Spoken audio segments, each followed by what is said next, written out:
British కాలం నాటి Godavari delta వ్యవస్థ ప్రస్తుత స్థితిగతులు ఏ విధంగా ఉన్నాయనే అంశంపై కూటమి ప్రభుత్వం దృష్టి సారించింది. డెల్టా ఆధునీకరణ కోసం లైడార్ సర్వేకు శ్రీకారం చుట్టింది. ఇందుకోసం దాదాపు 13.42 కోట్ల నిధులు కేటాయించింది. ఐఐసి టెక్నాలజీస్ అనే సంస్థకు లైడార్ సర్వే బాధ్యత అప్పగించారు. ఎయిర్ క్రాఫ్ట్ ద్వారా ఈ సర్వే చేస్తారు. ఇందుకు director general of civil aviation నుంచి అనుమతులు రావాల్సి ఉన్నాయి. ఈలోగా గాలిలో ఎగిరేందుకు గ్రౌండ్ కంట్రోల్ పాయింట్స్ పనులు చేపట్టారు. లైడార్ సర్వేకు తూర్పు డెల్టాలో గ్రౌండ్ కంట్రోల్ పాయింట్స్ పనులు చేపట్టారు. ప్రధాన పిల్ల పంట కాలువలు, ప్రధాన భారీ, మధ్య, చిన్న తరహా మురుగు కాలువలు ప్రస్తుత స్థితిగతుల వ్యవస్థపై లైడార్ సర్వే జరగనుంది. దీనిపై మరింత సమాచారాన్ని మా ఉమ్మడి గోదావరి ప్రతినిధి శ్రీరామూర్తి అందిస్తారు. గోదావరి డెల్టా ఆధునీకరణకు కూటమి ప్రభుత్వం కసరత్తు మొదలుపెట్టింది. అయితే మొదటగా చూసినట్లయితే ఈ గోదావరి డెల్టా ఆధునీకరణకు సంబంధించి పూర్తి స్థాయి సర్వే చేయడానికి రంగం సిద్ధం చేసింది. ఇప్పటికే లైడార్ అనే ఒక సర్వే నిర్వహించడానికి లైడార్ తరహాలో అంటే ఇక్కడ హెలికాప్టర్ ద్వారా ఈ సర్వే చేయడానికి మొత్తం కసరత్తు చేస్తున్నారు. దీనికి సంబంధించి ఐఐసి టెక్నాలజీ సంస్థ దీన్ని గుత్తేదారుగా నిర్ణయించారు. దాదాపు 13,49,00,000 రూపాయల వ్యయంతో ఈ సర్వే పూర్తి స్థాయిలో సమగ్రంగా చేయడానికి నిర్ణయించారు. ఇందులో భాగంగా కసరత్తు అయితే ఇప్పుడు సర్వే పనులు అయితే మొదలుపెట్టారు. అయితే ఇది ఇంకా కొన్ని అనుమతులు రావాల్సి ఉంది. వచ్చిన తర్వాత హెలికాప్టర్ ద్వారా ఈ సర్వే చేస్తారు. అయితే జిల్లాలో అంటే మొత్తం ఉభయ గోదావరి, ఉమ్మడి పశ్చిమ గోదావరి, ఉమ్మడి తూర్పు గోదావరి జిల్లాల్లో ఈ ప్రధాన డెల్టా ఆధునీకరణకు సంబంధించి దాదాపు చూసినట్లయితే ప్రధాన పంట కాలువలు, అలాగే పిల్ల కాలువలు, అలాగే ప్రధాన మురికి కాలువలు, మధ్య తరహా మురికి కాలువలు మొత్తం వ్యవస్థనంతా కూడా ఒక లైడార్ సర్వే చేసిన తర్వాత దీని సమగ్ర కార్యాచరణ సిద్ధం చేయాలని చెప్పేసి నిర్ణయించారు. దీనికి సంబంధించి ఇప్పుడు ఇక్కడ ఈ కార్యాచరణని మొదలుపెట్టారు. మనం చూస్తున్నాం ఈ ప్రధాన పంట కాలువలతో పాటు ఇక్కడ చిన్న పెద్ద కలిపి మొత్తం దాదాపుగా చూసినట్లయితే ఇక్కడ దాదాపుగా 2,000 పైచిలకు అంటే 2,650 కిలోమీటర్లు మేర విస్తరించి ఉన్నాయి.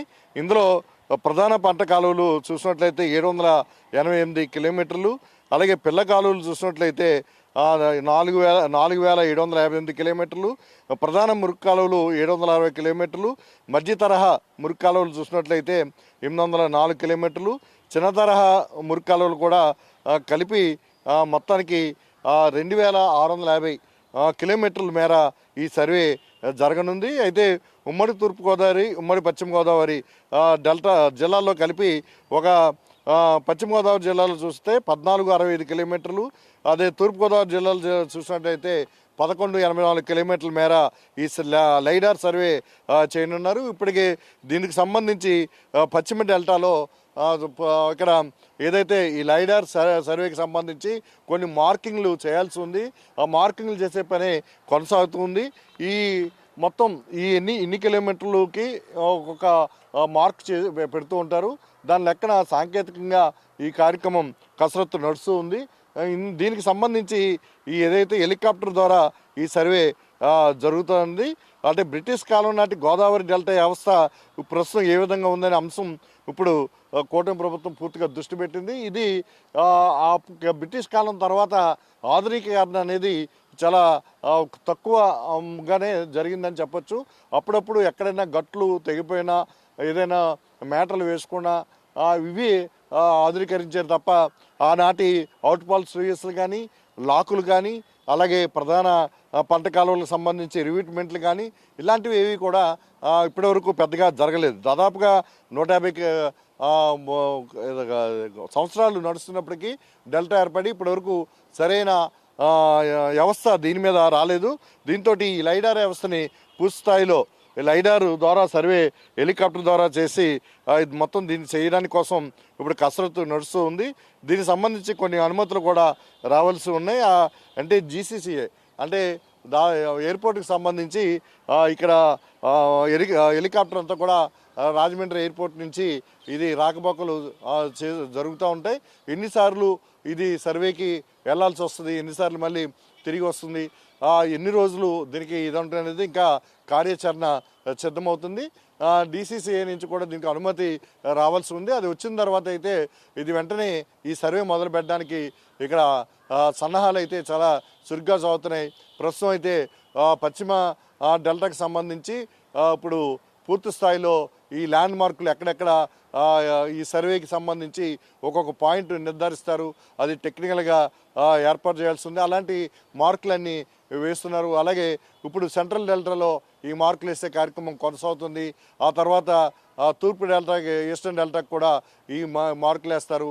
ఈలోగా అనుమతులు వచ్చినట్లయితే హెలికాప్టర్ ద్వారా ఈ లైడార్ సర్వే కార్యక్రమాన్ని నిర్వహిస్తారు. మొత్తానికి చూసినట్లయితే కానీ సర్వేకే దాదాపు 13,49,00,000 వరకు కూడా ఖర్చు అవుతుందని అంచనాతోటి ఇక్కడ గుత్తేదారుని నిర్ణయించిన పరిస్థితి ఉంది. దీనికి సంబంధించి ఇప్పుడు ఈ సన్నాహాలు, ఈ కసరత్తు అయితే పూర్తి స్థాయిలో జరుగుతుంది. ఈ సర్వే వచ్చింది, లైడార్ సర్వే వచ్చిన తర్వాత అప్పుడు గోదావరి డెల్టా ఆధునికీకరణ ఏ విధంగా చేయాలి, ఎన్ని కోట్ల రూపాయలు దీనికి ఖర్చు అవుతుంది, ఏ విధంగా ఈ నిధులని సమకూర్చుకోవాలి, అసలు మొదటి ప్రాధాన్యతలో ఏది చేయాలి, మొదటి ప్రాధాన్యతలో ఏదేది తీసుకోవాల్సి ఉందనే అంశాలను కూడా కూటమి ప్రభుత్వం కసరత్తు చేయనుంది. సర్వే అందిన తర్వాత దీనికి ఎంత ఖర్చు అవుతుంది అనేది కూడా ఒక అంచనా రాబోతుంది. అయితే ముఖ్యంగా ఇది బ్రిటిష్ కాలంలో జల రవాణాకి అనుకూలంగా మన ప్రధాన పంట కాలువలు రూపొందించబడ్డాయి. ఆ తర్వాత చూసినట్టయితే జల రవాణా క్రమాన తగ్గిపోయిన పరిస్థితి. ఇప్పుడు మళ్ళీ తిరిగి జల రవాణా కూడా అనుకూలంగా తీర్చిదిద్దాలనేది కూడా కేంద్ర ప్రభుత్వం నిర్ణయించింది. అది ఇంకా గత 10 ఏళ్ళుగా కూడా ఈ జల రవాణా అంశం కూడా పెండింగ్లో ఉంది. మొత్తం అన్నీ కలిపి ఒక కార్యాచరణ తీసుకొచ్చి ఉభయ గోదావరి జిల్లాల్లో గోదావరి జిల్లాలో దాదాపు 12 లక్షల ఎకరాల వరకు వరి సాగు అవుతుంది. అలాగే కొన్ని ఏళ్ళ గ్రామాలకి మంచినీరు అందిస్తున్న పరిస్థితి ఉంది. ఈ ప్రధాన పంట కాలువల్లో ఇప్పుడు కలుషితమైన నీరు కలవడం, అలాగే కొన్ని చోట్ల ప్రధాన పంట కాలంలో మురుకు కాలువలుగా వాడేస్తున్న పరిస్థితి ఉంది. చెత్తా చెదారం కూడా పంట కాలంలో వేస్తున్న పరిస్థితి ఉంది. ఇవన్నిటిని కూడా దీన్ని నియంత్రించి మంచి సేద్యానికి అవసరమైన మంచి సాగునీరునే పంట కాలంలో వెళ్ళేలాగా దీన్ని ఆధునీకరించాలనేది ఒక సంకల్పంతో ఇప్పుడు ఈ లైడార్ సర్వేకి శ్రీకారం చుట్టారు. అయితే ఇప్పుడు ప్రధానంగా బ్రిటిష్ కాలం నాడే నిర్మించిన అనేక అవుట్ఫాల్స్ రీజెస్లు చాలా బలహీనంగా ఉన్నాయి. అని ఏటుకొట్ల దగ్గర అవుట్ఫాల్స్ రీజెస్ బలహీనంగా ఉండడం వల్ల వరదల సమయంలో బిక్కుబిక్కుమంటూ లంక గ్రామాల ప్రజలు, అలాగే కోనసీమ జిల్లాలోని అనేక ప్రాంతాల ప్రజలు కూడా ఉండాల్సిన పరిస్థితి వస్తుంది. అలాగే ఈ జల రవాణా ఏదైతే బోట్లు పంట కాలంలోకి వచ్చి మళ్ళీ గోదావరిలోకి వెళ్ళేటప్పుడు లాకులు సిస్టమ్ వ్యవస్థ కూడా పూర్తిగా ధ్వంసమైన పరిస్థితి ఉంది.